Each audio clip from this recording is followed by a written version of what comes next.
निकले चौधरी हैं। साहब वो स्टूडेंट नहीं थे। स्टूडेंट कभी अंडरगारमेंट्स लहराते हुए नजर आएंगे। स्टूडेंट क्या होता है? स्टूडेंट का मतलब होता है पढ़ने वाला इंसान, एजुकेटेड इंसान, पढ़ा लिखा इंसान। तो स्टूडेंट कभी ऐसी हरकत करेंगे कि अंडरगारमेंट्स लेके लहराए जाएंगे? ये स्टूडेंट नहीं थे।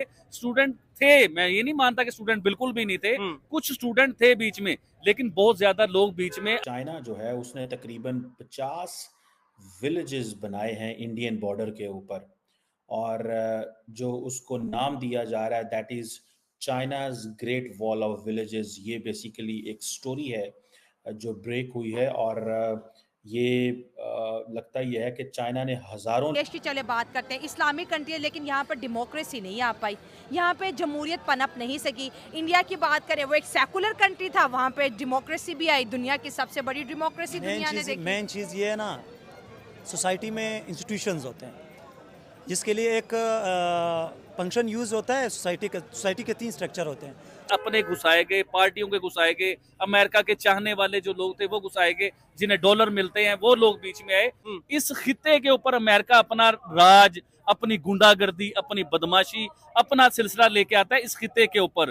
बड़े सगीर पाक हिंद हो गया, एशिया हो गया। अगर बात करें इस सारे एरिया की, तो इसमें तो इंडिया भी आता है। फिर इंडिया के ऊपर क्यों नहीं आज तक ऐसी सिचुएशन आई? क्या इंडिया के खिलाफ क्यों नहीं? आप मेरी ये वाली बात सुने ना, आज आप भी सख्त बात सुने। आप सारा दिन इंडिया इंडिया करते हो, आप हर वीडियो इंडिया के ऊपर बनाते हो, तो आपको ये आइडिया नहीं है कि इंडिया के बीच में भी अमेरिका ने बहुत कोशिश की उनके हालात खराब करवाने की, उनके झगड़े करवाने की। जिस तरह खालिस्तान का मामला शुरू हो गया, जिस तरह मणिपुर का मामला शुरू हो गया, तो ये अमेरिका इन्वॉल्व होता है। देखिए, तो उनकी इकोनॉमी सेट थी, वो अमेरिका के आगे ब्लैकमेल हो सके ही नहीं। कुछ उनके लोग एजुकेटेड थे। देखिए, मैं पूरे इंडिया को नहीं कह रहा कि पूरा इंडिया समझदार था, बीच में कई लोग होते हैं जो बातों में आ जाते हैं, लेकिन मोस्टली लोग समझदार थे जिन्होंने अमेरिका को इन्वॉल्व नहीं होने दिया। बांग्लादेश के जो मिनोरिटीज हैं, हिंदू कम्युनिटी है, वो बॉर्डर पे, ये वीडियो मैंने भी देखी कि वो बॉर्डर पे जाके हिंदुस्तानी जो फौजी है वो इंडियन नवाज है। इंडिया की पॉलिसी अप्लाई हो रही है। जहाँ तक आप कह रहे हैं ना कि बांग्लादेश, इंडिया चाहता कि हमारी एक पपेट स्टेट होती जो हमारे इशारों पे चलती। पाकिस्तान ने ये भी कहा था कि बांग्लादेश पे हिंदुस्तान कब्जा कर लेगा, मगर इंडिया ने उन्हें तो स्पेस दी। उन्हें कहा तुम अलहदा कंट्री हो, हम तुम्हारी जान छुड़वा रहे हैं, ठीक है। कब्जा नहीं किया, इन्वेड नहीं किया। अब भी उनका था कि उनकी अपनी ही मर्जी की हुकूमत थी। इसमें क्या है कि जमात इस्लामी का जो लिंक है वो हमारी ISI से है, ठीक है।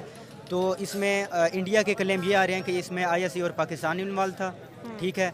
और वैसे अगर इंटरनेशनल सतह पे देखा जाए तो अमेरिका ने पाकिस्तान से अड्डे मांगे थे और इमरान खान ने इनकार किया तो वो हट गए। मतलब और इसके पीछे अमेरिका ने बांग्लादेश से भी अड्डे मांगे। और एक और भी बात कही जा रही है कि म्यांमार और बांग्लादेश के दरमियान एक क्रिश्चियन कंट्री छोटा सा वो किया जाएगा ताकि चाइना को कंटेन किया जाए और वहाँ पे बहरी बेड़े हों और ये चीज़ें। मैं इनकी बात से डिसएग्री इसलिए करता हूँ क्योंकि इस चीज़ का कोई एक्चुअल एविडेंस नहीं है। ISI को किसी मुल्क के अंदर मुदाखलत करने का कोई शौक नहीं है। पाकिस्तान कितनी जो है वो कंस्ट्रक्शन कर रहा है या कितना इंगेज है। तो न्यूयॉर्क टाइम्स ने ये जो मैप किया सारा, ये that is not with the support of the CIA, that is with the support of the CIA। और बाकी अब सुनने में आया कि एक आर्टिफिशियल इंटेलिजेंस की कंपनी है RACIA लैब, जिसने ये सारी सैटेलाइट इमेज जो है वो चाइना के लिए हैं, और प्लैनेट लैब्स जो है उसने लिए हैं। ये भी कहा जा रहा है। लेकिन न्यूयॉर्क टाइम्स क्यों डिफेंस इक्विपमेंट जो है वो जो प्राइवेट अदारों को लेगा और क्यों नहीं लेगा, बहरहाल इस पे मैं नहीं जाना चाहता। लेकिन ये एक चीज़ है। तो बेसिकली ये सब कुछ बताया ये जा रहा है that China is asserting itself. और ये जो मैपिंग नहीं आई है सामने कि चाइना अब ये कह सकता है जी कि हम तो अपने इलाके में इन्वेस्टमेंट कर रहे हैं, अपने इलाके में इंफ्रास्ट्रक्चर बना रहे हैं, अपने इलाके में शहर बना रहे हैं, किसी को क्या इतराज़ होना चाहिए? भूटान, नेपाल, वियतनाम, किसी को क्या इसमें जो मतलब होना चाहिए? लेकिन ये ज़हन में रखें कि दिस इज़ नॉट समथिंग वो जैसे आप कहेंगे कोई आम चीज़ नहीं है। शी जिनपिंग साहब के जो एम्बिशंस हैं वो तब से हैं, और कहा जा रहा है कि 2017 के अंदर उस वक्त से ही ये अरुणाचल प्रदेश के हवाले से शी जिनपिंग ने ये बता दिया था कि इस इलाके के अंदर हमें इन्वेस्टमेंट्स करनी है। और वो जो फैमिलीज़ और वो जो लोग इस इलाके में रह रहे हैं, उनके हवाले से भी वो काफ़ी देर से ही बातें कर रहे हैं कि हमें ये हमारे गार्डियंस हैं। बॉर्डर गार्डियंस हैं। अब देखना ये है कि ये जो नए जो विलेजेस बनाए गए हैं पर्टिकुलरली अरुणाचल प्रदेश में, और ये इलाका जो चाइना कंट्रोल करता है लेकिन क्लेम इंडिया करता है, ये सारे इलाके में इट मीन्स क्या है कि मतलब आप हमारे एरियाज में एंटर नहीं हो सकते। यही कहते हैं ना चाइनीज कि controlled by India, claimed by China.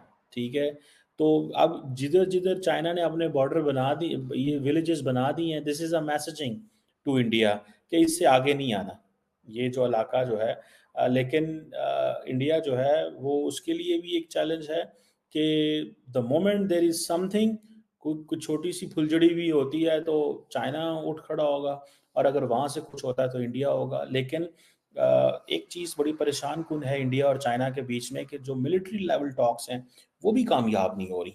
अगर मिलिट्री लेवल टॉक्स कामयाब नहीं होती तो इसमें आप जेहन में रखिएगा कि ये एक प्रॉब्लम है, क्योंकि it's not going to be very easy कि अगर मिलिट्री लेवल टॉक्स नाकाम हो और डिप्लोमेटिक लेवल पे। यही वजह है कि डॉक्टर जयशंकर और वांग जी जो है वो कॉन्टीन्यूसली मिल रहे हैं। अब होता ये है कि इंडियन गवर्नमेंट जो है ऑब्वियसली वो भी वॉच कर रहे हैं, लेकिन इंडियन गवर्नमेंट इस हवाले से and they are telling everyone. So अगर ये images the planet lab share कर रही है या ये इमेज जो है और दुनिया के ममालिक देख रहे हैं, तो क्या इंडिया को नज़र नहीं आ रहे? आप 2017, 18, 19, 20, 21, 22, 21 तक चले जाए वहाँ पे कुछ नहीं था, लेकिन द मोमेंट आप दिसंबर 22 और अभी की ऑनवर्ड आप चलते हैं 23 में और 24 में, तो आपको पता चलेगा वहाँ पे बहुत कुछ हो रहा है।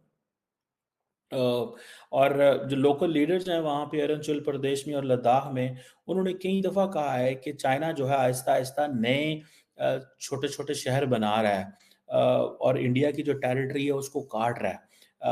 अब ये बातें वहाँ पे लोकल लोग कह रहे हैं। इंडिया जो है उसने बहुत दफ़ा इस पे इन कॉल्स पे कहा है, रिस्पॉन्ड किया है, लेकिन लार्जली इंडिया ने कोई इस पे, जिसे वो कहते हैं ना, कुछ बड़ी एफर्ट नहीं शुरू की। बहरहाल इसमें ये जो रिपोर्ट्स आ रही हैं कि ये जो विलेजेस बन रहे हैं, ये दैट टेल्स के एक अनसर्टन फ्यूचर है, और न चाइना पीछे हटना चाह रहा है ना इंडियंस पीछे हटना चाह रहे हैं। जो चाइनीज़ विलेज बन रहे हैं ये ज़्यादातर अनइनहेबिटेड है, लोग नहीं हैं। इस these areas which are rocky में भी यहाँ पे बर्फ़ बहुत ज़्यादा होगी, सर्दियों में आप जा नहीं सकते, रोड इंफ्रास्ट्रक्चर नहीं होगी, लोग जो वहाँ पे मौजूद हैं वहाँ पे वो सर्वाइव करना मुश्किल है, जगह ज़मीन जो है वो आबाद नहीं है। जो अब चाइनीज़ आपको पता है इस मामले में they have a lot of money. अगर चाइनीज़ इस मामले में उनके पास काफ़ी पैसा, तो इंडियंस के पास भी काफ़ी पैसा। आपको पता है इंडियंस ने भी रिसेंटली 10,000 बंदा जो है 10,000 फौजी अपना भेजा था, और उनको भी इसीलिए भेजा गया था कि इंडिया अंडरस्टैंड कि हमें कंस्ट्रक्शन भी करनी है।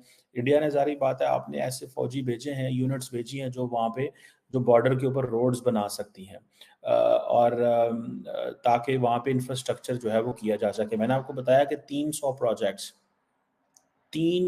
प्रोजेक्ट्स जो है वो इंडिया ऑलरेडी बना रहा है। सॉरी 90 प्रोजेक्ट्स जो है वो इंडिया ऑलरेडी बना रहा है विद वर्थ 3,000 करोड़ के प्रोजेक्ट्स हैं, और ये सारी मिलिट्री इंस्टॉलेशंस हैं, ये मिलिट्री के लिए बन रहे हैं। अब देखना यह है कि क्या इंडिया जो बात कर रहा है या चाइना जो बात कर रहे हैं LAC के ऊपर, क्या वो इन चीज़ों के ऊपर डिस्कशन कर रहे हैं कि नहीं कर रहे, कि क्यों चाइना ये विलेजेस बना रहा है। ये जो वहाँ पे जो मीडिया के लोग रिसर्च करते हैं वो बताते हैं कि it's not an easy to move into these areas, क्योंकि इन इलाकों में जहाँ पे चाइना शहर बना रहा है, ये गांव बना रहा है, वहाँ पे जो रहने की जो कॉस्ट है वो बड़ी महंगी है। So it's not an easy, so it means के these are not people who are civilians। ये शहरी वो शहर सिविलियंस के शहर नहीं है, ये फौजी कंटोनमेंट्स बेसिकली चाइना बना रहा है। क्योंकि अगर चाइना सिविलियंस हो तो फिर तो और बात है, लेकिन फौजी कंटोनमेंट्स जो हैं वो वहाँ पे बन रही हैं, लेकिन चाइना उनको विलेजेस का नाम दे रहा है। सो लेकिन वहाँ पे अगर वो रखे फौजी जाते हैं तो ये भी एक ऑब्वियसली एक मैसेजिंग है। सो ये आप समझ लें कि एक तरफ चाइना में ये भी कहा जाता है कि ये नोमैडिक तिब्बतन्स हैं जो अपनी याक्स और शीप्स जो हैं बेचते हैं और इन ग्रासलैंड्स भी आते हैं, उन्होंने अपने घर बनाए हुए हैं। लेकिन आई पर्सनली अंडरस्टैंड कि looking at the cost and looking at the swift way जहाँ पे ये चीज़ें हो रही हैं, इट डजंट सीम यहाँ पे, यहाँ तो ये मिक्स होगा कि थोड़े से लोकल्स होंगे, थोड़े फौजी होंगे, या तो बाकी